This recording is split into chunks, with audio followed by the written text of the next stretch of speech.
आइए जानते हैं रामायण से जुड़े 13 रहस्य जिनसे दुनिया अभी भी अनजान है।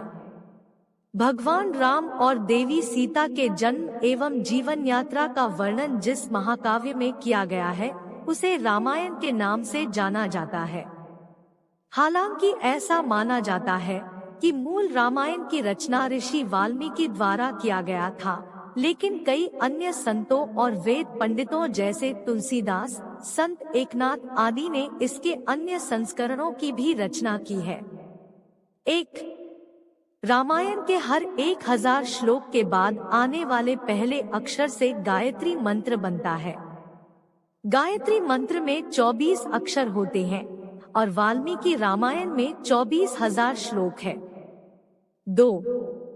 राम और उनके भाइयों के अलावा राजा दशरथ एक पुत्री के भी पिता थे। श्री राम के माता पिता एवं भाइयों के बारे में तो प्रायः सभी जानते हैं, लेकिन बहुत कम लोगों को यह मालूम है कि राम की एक बहन भी थी जिनका नाम शांता था। वे आयु में चारों भाइयों से काफी बड़ी थी। उनकी माता कौशल्या थी। ऐसी मान्यता है कि एक बार अंग देश के राजा रोमपद और उनकी रानी वर्षिणी अयोध्या आए। उनको कोई संतान नहीं थी। बातचीत के दौरान राजा दशरथ को जब यह बात मालूम हुई तो उन्होंने कहा, मैं अपनी बेटी शांता आपको संतान के रूप में दूंगा। यह सुनकर रोमपद और वर्षिणी बहुत खुश हुए। उन्होंने बहुत स्नेह से उसका पालन पोषण किया और माता पिता के सभी कर्तव्य निभाए। एक दिन राजा रोमपद अपनी पुत्री से बातें कर रहे थे। उसी समय द्वार पर एक ब्राह्मण आए और उन्होंने राजा से प्रार्थना की कि वर्षा के दिनों में वे खेतों की जुताई में राज दरबार की ओर से मदद प्रदान करें। राजा को यह सुनाई नहीं दिया और वे पुत्री के साथ बातचीत करते रहे। द्वार पर आए नागरिक की याचना न सुनने से ब्राह्मण को दुख हुआ और वे राजा रोमपद का राज्य छोड़कर चले गए। वह ब्राह्मण इंद्र के भक्त थे। अपने भक्त की ऐसी अनदेखी पर इंद्रदेव राजा रोमपद पर क्रुद्ध हुए और उन्होंने उनके राज्य में पर्याप्त वर्षा नहीं की। इससे खेतों में खड़ी फसलें मुरझाने लगी। इस संकट की घड़ी में राजा रोमपद ऋष्यशृंग ऋषि के पास गए और उनसे उपाय पूछा। ऋषि ने बताया कि वे इंद्रदेव को प्रसन्न करने के लिए यज्ञ करें। ऋषि ने यज्ञ किया और खेत खलिहान पानी से भर गए। इसके बाद ऋष्यशृंग ऋषि का विवाह शांता से हो गया और वे सुखपूर्वक रहने लगे। बाद में ऋष्यशृंग ने ही दशरथ की पुत्र कामना के लिए पुत्रकामेष्टि यज्ञ करवाया था। जिस स्थान पर उन्होंने यह यज्ञ करवाया था वह अयोध्या से लगभग 39 किमी पूर्व में था और वहां आज भी उनका आश्रम है और उनकी तथा उनकी पत्नी की समाधियां हैं। 3. राम विष्णु के अवतार हैं, लेकिन उनके अन्य भाई किसके अवतार थे? राम को भगवान विष्णु का अवतार माना जाता है, लेकिन आपको पता है कि उनके अन्य भाई किसके अवतार थे? लक्ष्मण को शेषनाग का अवतार माना जाता है, जो क्षीरसागर में भगवान विष्णु का आसन है, जबकि भरत और शत्रुघ्न को क्रमशः भगवान विष्णु द्वारा हाथों में धारण किए गए सुदर्शन चक्र और शंखशैल का अवतार माना जाता है। 4. सीता स्वयंवर में प्रयुक्त भगवान शिव के धनुष का नाम। हम में से अधिकांश लोगों को पता है कि राम का सीता से विवाह एक स्वयंवर के माध्यम से हुआ था। उस स्वयंवर के लिए भगवान शिव के धनुष का इस्तेमाल किया गया था, जिस पर सभी राजकुमारों को प्रत्यंचा चढ़ाना था, लेकिन बहुत कम लोगों को पता होगा कि भगवान शिव के उस धनुष का नाम पिनाक था। 5.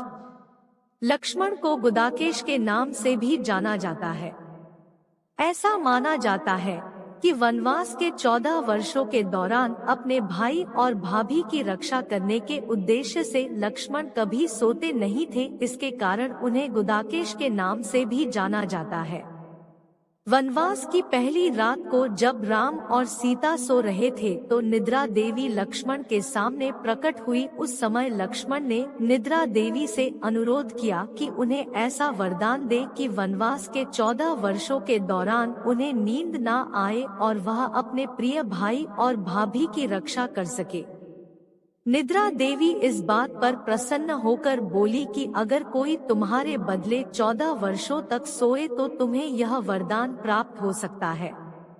इसके बाद लक्ष्मण की सलाह पर निद्रा देवी लक्ष्मण की पत्नी और सीता की बहन उर्मिला के पास पहुंची। उर्मिला ने लक्ष्मण के बदले सोना स्वीकार कर लिया और पूरे 14 वर्षों तक सोती रही। 6. उस जंगल का नाम जहाँ राम, लक्ष्मण और सीता वनवास के दौरान रुके थे। हम में से अधिकांश लोगों को पता है कि राम, लक्ष्मण और सीता ने कई साल वन में बिताए थे, लेकिन कुछ ही लोगों को उस वन के नाम की जानकारी होगी। उस वन का नाम दंडकारण्य था जिसमें राम, सीता और लक्ष्मण ने अपना वनवास बिताया था। यह वन लगभग 35,600 वर्ग मील में फैला हुआ था, जिसमें वर्तमान छत्तीसगढ़, उड़ीसा, महाराष्ट्र और आंध्र प्रदेश के कुछ हिस्से शामिल थे। उस समय यह वन सबसे भयंकर राक्षसों का घर माना जाता था, इसलिए इसका नाम दंडकारण्य था। 7. लक्ष्मण रेखा प्रकरण का वर्णन वाल्मीकि रामायण में नहीं है। पूरे रामायण की कहानी में सबसे पेचीदा प्रकरण लक्ष्मण रेखा प्रकरण है, जिसमें लक्ष्मण वन में अपनी झोपड़ी के चारों ओर एक रेखा खींचते हैं। जब सीता के अनुरोध पर राम हिरण को पकड़ने और मारने की कोशिश करते हैं, तो वह हिरण राक्षस मारीच का रूप ले लेता है। मरने के समय में मारीच राम की आवाज में लक्ष्मण और सीता के लिए रोता है। यह सुनकर सीता लक्ष्मण से आग्रह करती है कि वह अपने भाई की मदद के लिए जाए, क्योंकि ऐसा प्रतीत होता है कि उनके भाई किसी मुसीबत में फंस गए हैं। पहले तो लक्ष्मण सीता को अकेले जंगल में छोड़कर जाने को राजी नहीं हुए, लेकिन बार बार सीता द्वारा अनुरोध करने पर वह तैयार हो गए। इसके बाद लक्ष्मण ने झोपड़ी के चारों ओर एक रेखा खींची और सीता से अनुरोध किया कि वह रेखा के अंदर ही रहे, और यदि कोई बाहरी व्यक्ति इस रेखा को पार करने की कोशिश करेगा तो वह जलकर भस्म हो जाएगा। 8. रावण एक उत्कृष्ट वीणा वादक था। रावण सभी राक्षसों का राजा था। बचपन में वह सभी लोगों से डरता था, क्योंकि उसके 10 सिर थे। भगवान शिव के प्रति उसकी दृढ़ आस्था थी। इस बात की पुख्ता जानकारी है कि रावण एक बहुत बड़ा विद्वान था और उसने वेदों का अध्ययन किया था। लेकिन क्या आपको पता है कि रावण के ध्वज में प्रतीक के रूप में वीणा होने का कारण क्या था? चूंकि रावण एक उत्कृष्ट वीणा वादक था, जिसके कारण उसके ध्वज में प्रतीक के रूप में वीणा अंकित था। हालांकि रावण इस कला को ज्यादा तवज्जो नहीं देता था, लेकिन उसे यह यंत्र बजाना पसंद था। 9. इंद्र के ईर्ष्यालु होने के कारण कुंभकर्ण को सोने का वरदान प्राप्त हुआ था। रामायण में एक दिलचस्प कहानी हमेशा सोने वाले कुंभकर्ण की है। कुंभकर्ण रावण का छोटा भाई था, जिसका शरीर बहुत ही विकराल था। इसके अलावा वह पेटू बहुत अधिक खाने वाला भी था। रामायण में वर्णित है कि कुंभकर्ण लगातार 6 महीनों तक सोता रहता था और फिर सिर्फ एक दिन खाने के लिए उठता था और पुनः 6 महीनों तक सोता रहता था। लेकिन क्या आपको पता है कि कुंभकर्ण को सोने की आदत कैसे लगी थी? एक बार एक यज्ञ की समाप्ति पर प्रजापति ब्रह्मा कुंभकर्ण के सामने प्रकट हुए और उन्होंने कुंभकर्ण से वरदान मांगने को कहा। इंद्र को इस बात से डर लगा कि कहीं कुंभकर्ण वरदान में इंद्रासन न मांग ले। अतः उन्होंने देवी सरस्वती से अनुरोध किया कि वह कुंभकर्ण की जिह्वा पर बैठ जाएं, जिससे वह इंद्रासन के बदले निद्रासन मांग ले। इस प्रकार इंद्र की ईर्ष्या की वजह से कुंभकर्ण को सोने का वरदान प्राप्त हुआ था। 10. नासा के अनुसार रामायण की कहानी और आदम का पुल एक दूसरे से जुड़े हुए हैं।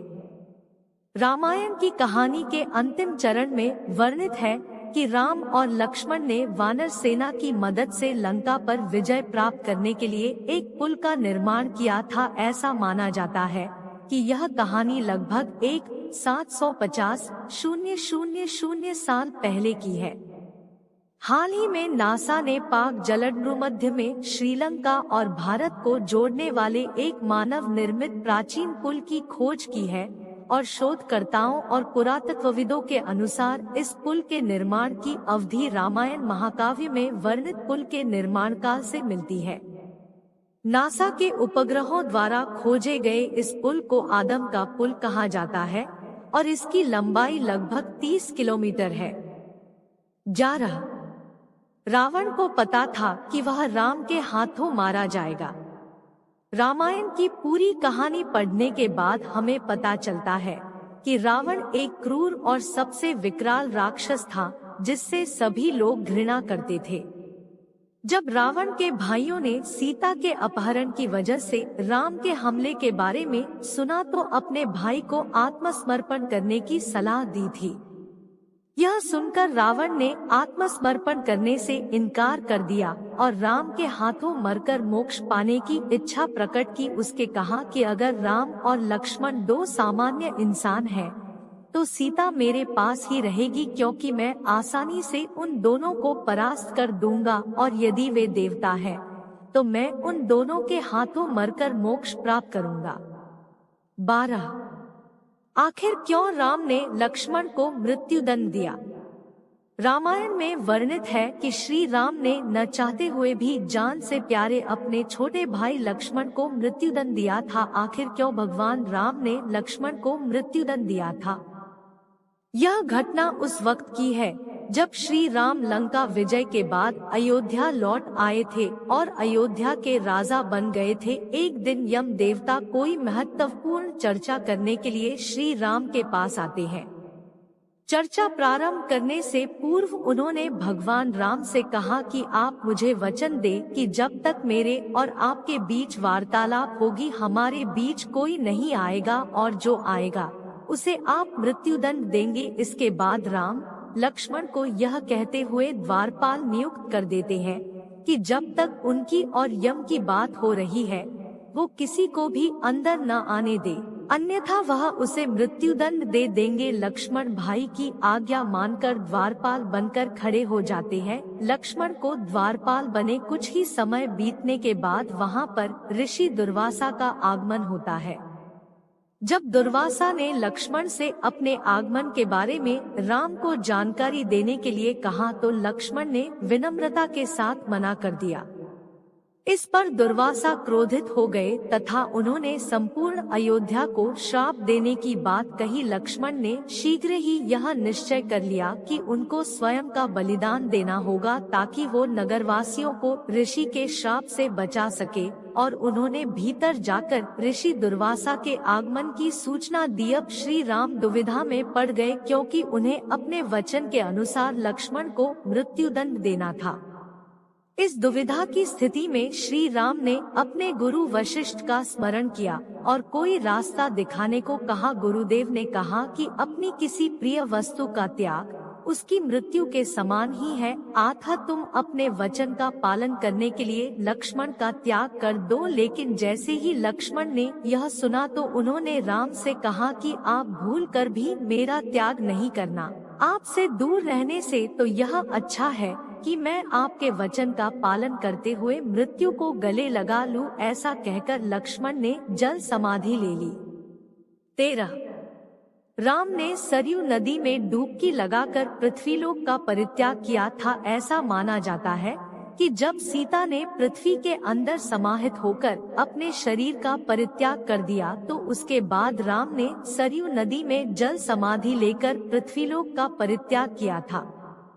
14 सीता के परित्याग के बाद जब राजा रामचंद्र लक्ष्मण के साथ मिथिला जाते हैं तो उनके स्वागत के लिए सीता माता की बाल सखी चंद्रप्रभा अतिथि स्वागत के लिए द्वार पर खड़ी होती है और राजा रामचंद्र को देखकर मुंह फेर लेती है और अपना रोष प्रकट करती है।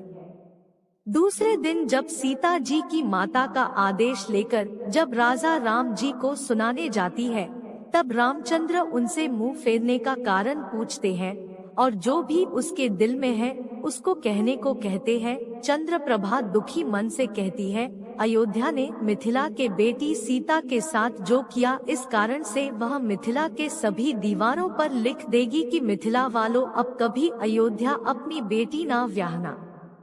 श्री राम जी के वंश का आखिरी राजा कौन था? श्री राम जी के वंश का आखिरी राजा अग्निवर्णा था।